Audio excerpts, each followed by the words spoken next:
The Formula One world is buzzing with speculation and theories following the Brazilian Grand Prix, with one question echoing through the paddock. Is Williams deliberately sabotaging their own driver, Franco Colapinto? Fans and analysts have observed multiple instances where it seemed the team was limiting and holding back Colapinto's performance rather than supporting him as they should.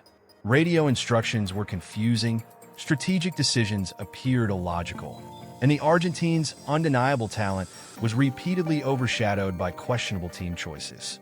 This doesn't appear to be a coincidence, and F1 enthusiasts have taken notice. Since joining Williams, Franco has repeatedly demonstrated his ability to compete at the highest level.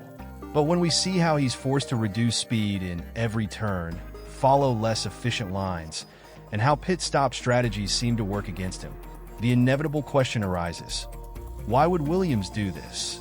This isn't the first time Colapinto has faced such situations. On other occasions, he's had to yield positions, manage tires at critical moments, or even maintain a pace below his potential when he could have pushed harder. In Brazil, this was more evident than ever, as from the start of the race, the team seemed more focused on holding Colapinto back than allowing him to truly compete. Williams' attitude raises an important question in Formula One. How much can a team affect its own driver? It's becoming increasingly clear that there are favorites within the team, and in this case, they don't seem to be in Colapinto's favor. According to some experts, his teammate Alexander Albon receives different treatment in terms of strategies and on-track support.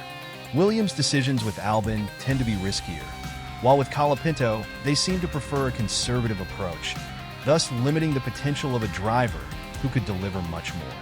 Franco's face at the end of the race said it all. In post-race interviews, his frustration was evident. Although he didn't make direct comments about his team, his words made it clear that something wasn't working. The disappointment was palpable in each of his responses. It's understandable. Being held back by your own team must be a difficult blow to absorb.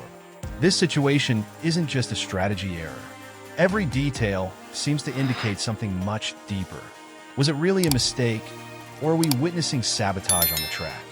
What's clear to all of us who follow Formula One is that every team has its number one driver and its number two driver. Although Colapinto hasn't received the treatment one would expect for a second driver, in situations where the first driver is out of the game, it's logical that the second would become a priority for the team. However, in this case, Williams seems to underestimate him and give less and less importance to his impressive ability to handle the car in extreme conditions. Just listen to Colapinto's words in the post-accident interview. Emotions, difficult race, many made mistakes. Finally, the hit left me out, but we're going to take positive things and improve for what's coming. It was a very hard hit, very sad. The team worked hard to put the car on track, and we had another accident. A shame. He looked devastated, frustrated, and unable to hide the sadness of feeling abandoned by his own team. This isn't simply about a bad result on a classification sheet. It's a blow to the spirit of a driver who has proven his worth. How much longer can Williams ignore Franco's talent before he decides his potential deserves a team that truly respects and supports him? And it wasn't just in the Grand Prix where he was sabotaged, but also in qualifying, where Williams held Colapinto back. The atmosphere was at its peak, with attention focused on him, who not only had fans on the edge of their seats, but was about to demonstrate why his talent is a threat to many drivers. From the start, Franco Colapinto had a race full of action and speed, making it clear that he was determined to get the most out of his Williams FW46. In the first laps, he overtook three rivals and quickly approached his teammate, Alexander Albon, whom he clearly outpaced.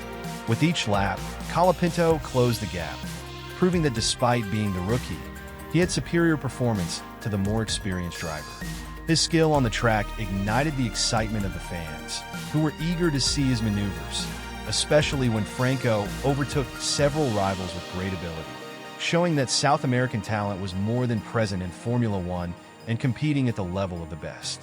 However, the excitement was unexpectedly interrupted by two incidents that slowed his progress.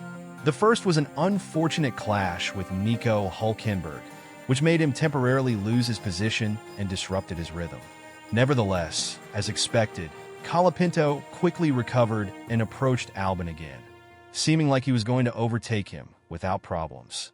But when it seemed he was going to achieve it, the second blow came, much more controversial. As he prepared to overtake his teammate, Williams gave him a surprising order through the radio that halted his momentum. The team instructed him to maintain distance from Albon to prevent Franco's DRS from benefiting him, allowing Albon to maintain his pace. As the intrigue increased, rumors pointed towards Red Bull, as Christian Horner, the team principal, had recently stated that they were interested in Colapinto, highlighting his great ability and impressive progress. Even the Argentine driver's representative suggested that Franco deserved a team that truly supported his career, instead of one that held him back. This is where Colapinto comes in. The young driver's performances have been surprising in his short Formula One career. Since his debut with Williams, he has demonstrated that he possesses both the talent and the skills necessary to compete at the highest level.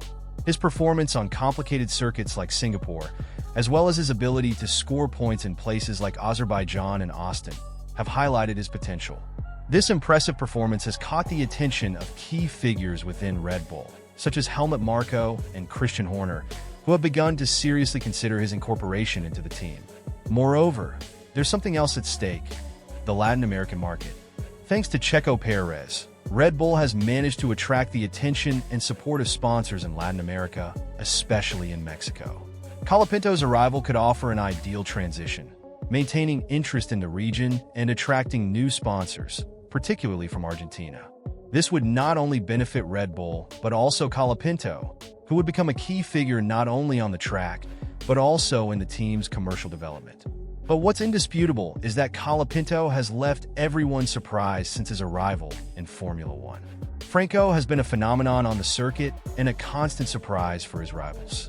In the Mexican Grand Prix, starting from 16th position, the Argentine made it clear that not even a bad qualification can stop him. At first, his challenge was considerable, but in just a few laps, he began his ascent in a memorable race, amazingly overtaking 8 positions.